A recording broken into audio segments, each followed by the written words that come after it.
नमस्कार दोस्तों, कैसे हैं आप सब। मेरा नाम है हितेश शर्मा और आप देख रहे हैं कॉमर्स भैया।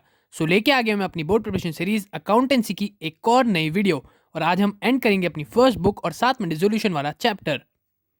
इसके पार्ट 1 में मैंने आपको एक चीज़ नहीं बताई थी कि अगर आप लोगों में से कोई भी ऐसा है कि जिसको और कोई चैप्टर समझ नहीं आ रहे या फिर मतलब डिफरेंट लग रहे हैं, अलग लग रहे हैं, थोड़े डिफिकल्ट लग रहे हैं, आप इस चैप्टर को सबसे पहले करना और ज़रूर करना, क्योंकि इस चैप्टर का क्वेश्चन आता है ज़्यादा मार्क्स का और बहुत ईजी क्वेश्चन आएगा जो कि हम अभी आगे करने वाले हैं। तो चलो शुरू करते हैं इस वीडियो को। हेडफोन्स लगाओ या फिर फोन की आवाज बढ़ाओ और बिना किसी प्रॉफिट और लॉस के पढ़ना शुरू हो जाओ। सबसे पहले तो देख लो जो क्वेश्चन है आप लोगों की स्क्रीन पे। और ये क्वेश्चन आप लोगों का आया था सीबीएसई बोर्ड एग्जाम 2018 में।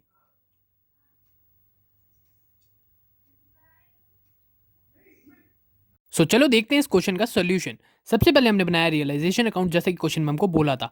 हमने अपने जो असेट्स और लाइबिलिटीज थी उसको हम लोग ने लिख लिया है। प्लांट्स हमने लिख दिया है 2,20,000, इन्वेस्टमेंट्स 70,000, स्टॉक्स 50,000, डेटर्स 60,000, टोटल करके यहाँ पे 4 लाख लिख दिया। अब सन्डी लाइबिलिटीज, क्रेडिटर्स, बिल्स पेबल और आउटस्टैंडिंग ये तीनों दे रखे, तो हमने तीनों के अमाउंट लिख दिए। इसमें मैंने यहाँ पे जगह नहीं थी इसलिए मैंने यहाँ पे लिख दिया अमाउंट्स। चलो अब आगे इनको रियलाइज करते हैं। सबसे पहले हम लोग रियलाइज कर देते हैं हमारी जो इस साइड वाली लाइबिलिटीज है इसको टू बैंक, जैसे कि मैंने आप लोगों को कल बताया ही था वीडियो में, मतलब पुरानी वीडियो में अपनी, उसमें टू बैंक करा सारे। अब जो आपकी जो लाइबिलिटीज होगी आपको सबको रियलाइज करना ही पड़ेगा। बिल्स पेबल लिख देते हैं, क्रेडिटर्स लिख देते हैं, और हमारी जो आउटस्टैंडिंग सैलरी है वो भी हम लिख देते हैं। यहाँ पे ओएस मैंने ऐसे लिखा, आपको एग्जाम में पूरा लिखना पड़ेगा। 75,000, 40,000 और जो 35,000 है। अब देख लेते हैं हम लोगों की एडजस्टमेंट में अगर कोई है तो। अब हमारी एडजस्टमेंट के हिसाब से बन रहा है हमारे आउटस्टैंडिंग एक्सपेंसेस, जिनकी वैल्यू आ रही है 7,500। और जो दूसरा है हमारा कॉन्टीजेंसी लाइबिलिटीज़। अब कॉन्टीजेंसी लाइबिलिटीज़ ये भी आएगी इसी साइड पे, हम लोग रियलाइज़ करेंगे इसको डायरेक्ट। ये है हमारी एडजस्टमेंट में दिया तो हम लोग को सीधा यहाँ पे लिखना पड़ेगा। 15,000 हमने इसको यहाँ पे लिख दिया है। और जो तीसरी चीज़ है हमारी आउटस्टैंडिंग सैलरी, उसको भी हम लोग लिख देते हैं। और इसका जो हमारा अमाउंट आएगा वो आएगा 35,000। इन सब का टोटल कर देते हैं। 1,72,500 इसका टोटल है। चलो अब अपने असेट्स को रियलाइज करते हैं। जैसे कि हमने यहाँ पे टू बैंक लिखा है, यहाँ पे लिखेंगे हम बाय बैंक और स्टार्ट करेंगे हम लोग इनको रियलाइज करना। सबसे पहले हमारे जो असेट्स हैं उसमें प्लांट है। प्लांट की जो वैल्यू हमको दे रखी है एडजस्टमेंट के अंदर वो है 85 के, तो डायरेक्ट हम लोग 85 के यहाँ पे लिख देते हैं। उसके बाद है हमारी स्टॉक्स की भी वैल्यू दे रखी है, डेटर्स की भी दे रखी है।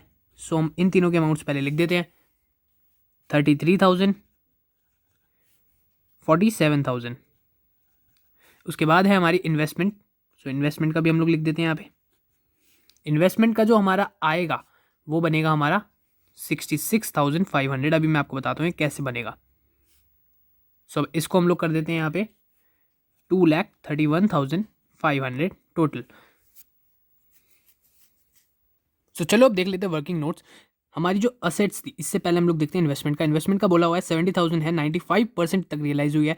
हमने क्या करा, उसकी 95% वैल्यू क्या बनी, हमने 5% निकाला जो कि है 3,500, उसको माइनस कर दिया तो ये आ गया हमारी 95% जो वैल्यू है, मतलब ये आ गया हमारी पूरी वैल्यू। 66,500 हम डाल चुके हैं क्वेश्चन के अंदर। क्वेश्चन के अंदर डालने के बाद हमारा जो टोटल असेट्स बने वो बने 2,31,500। अब उसमें एक एडजस्टमेंट आपको दे रखी है, बोला है 5% कमीशन जो बनेगा, मतलब इन असेट्स को हम लोग रियलाइज हुए मतलब सेल हो रहे हैं।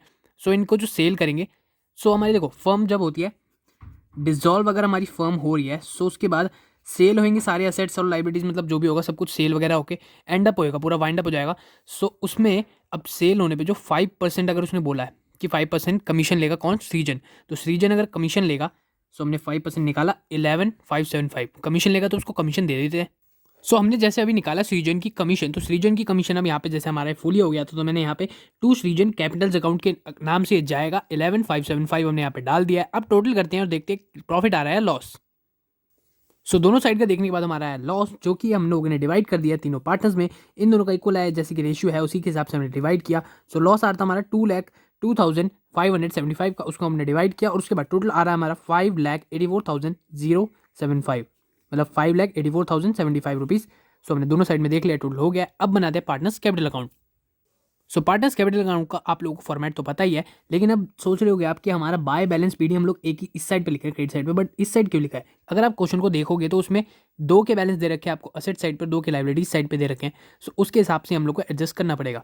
सो अब हमारा जो एम वाला पार्टनर है, इसका नाम मेरे को अभी याद नहीं, सो इसका जो है वो है 10,000 इस साइड पे आएगा। क्यों? क्योंकि वो दे रखा है लाइबिलिटीज साइड पे, सॉरी असेट साइड पे, और लाइबिलिटीज साइड पे ये 2 रखे हैं हम लोग के, एस और आर श्रीजन है, और दूसरा भी मेरे को याद नहीं नाम। सो इसका भी लिख देते हैं 2 लाख इसका है, और जो हमारा ये है इसका है 1,50,000, और एम का हम लोग इस साइड लिख ही चुके हैं। चलो अब आगे देखते हैं। सो क्वेश्चन में आगे बढ़ते हुए हमने देख लिया यहाँ पे है प्रॉफिट एंड लॉस अकाउंट, और दूसरा हमने लिखा है realization account. So profit and loss account हम लोग को दे रखा है, तो उसके हिसाब से हम लोग डिवाइड कर देते हैं। सो यहाँ पे आएगा हमारा 32,000, और ये भी होएगा हमारा 32,000, क्योंकि इन दोनों की रेशियो सेम है, और जो बचेगा वो है 16,000। अब उसके बाद देखते हैं रियलाइजेशन अकाउंट। सो हमारे जो असेट्स रियलाइज हुए थे वो आ जाएंगे हमारे इस साइड पे, और जो हमारी लाइबिलिटीज रियलाइज हुई थी जो कि हमने उस साइड मतलब लेफ्ट साइड लिखी थी, तो वो आ जाएगी इस साइड पे। सो मतलब क्रॉस में पूरा जाता जाता है। सो अब लोग देख लेते हैं अब रियलाइजेशन अकाउंट में क्या है हमारा बैलेंस। सो 8,030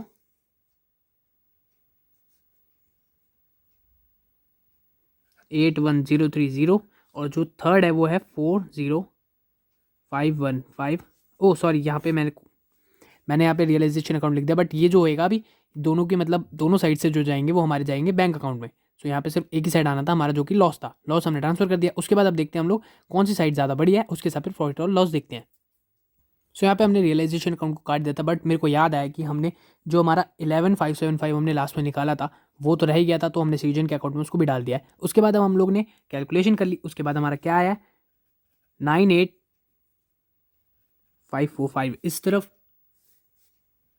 36,970 इस तरफ, और एक सारा हमारा इस साइड पे बैलेंस, तो इस साइड पे भी लिख देते हैं जो एम हमारा है उसके लिए। सो टोटल करने के बाद अब हमारा आ गया है 211,575 इस साइड का। सो हमने मतलब एस का आ गया है, और जो आर का आ रहा है हमारा टोटल वो आ रहा है 1,50,000 और 66,515 जो कि हमको यहाँ पे दिख ही रहा है। सो हमने उसको नोट डाउन कर दिया। तो चलो अब देखते हैं हमारा बैंक अकाउंट। ये जो हमारे बैलेंसेज आए हैं अब इनको बैंक अकाउंट में ट्रांसफर करते हैं। सो ऐसा होता है हमारा बैंक अकाउंट का फॉर्मेट। नॉर्मल जो टी फॉर्मेट है हमारा डेबिट और क्रेडिट वाला। अब देखते हैं हम लोग को सबसे पहले क्या लिखना है। सबसे पहले हम लिखेंगे बैलेंस ब्रॉट डाउन, जो कि इसका हम लोग को क्वेश्चन में गिवन हुआ है। जो भी आपको क्वेश्चन में गिवन होगा उसको लिख देना है। तो जैसे 10,000 इस क्वेश्चन में गिवन था, हमने लिख दिया। उसके बाद हम लोग लिखते हैं रियलाइजेशन अकाउंट। अब जो मैंने आपको बताया था असेट्स और लाइबिलिटीज आपकी जो रियलाइज हुई थी उनका अमाउंट जाएगा। सो उनका अमाउंट ये वाला आएगा यहाँ पे। सो जो असेट्स हमारे थे वो थे 2,31,500 के, और जो हमारे इस साइड पे अब रियलाइजेशन दोबारा लिखते हैं, और जो हमारी लाइबिलिटीज़ रियलाइज हुई थी वो जाएंगी हमारी क्रेडिट साइड पे। सो लाइबिलिटीज़ का हमारा अमाउंट आया था 1,72,500। अब उसके बाद देख लेते हैं, अब दोनों साइड का करेंगे टोटल करने के बाद जो हमारा आएगा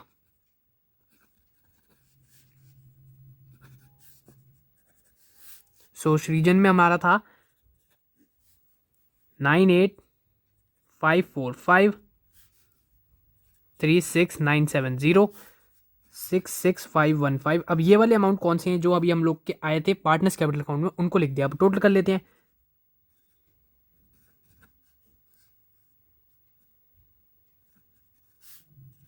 सो 3,08,015। अब इस क्वेश्चन में आप लोगों को पता चल जाएगा अगर आपका बैंक अकाउंट का बैलेंस मैच कर रहा है।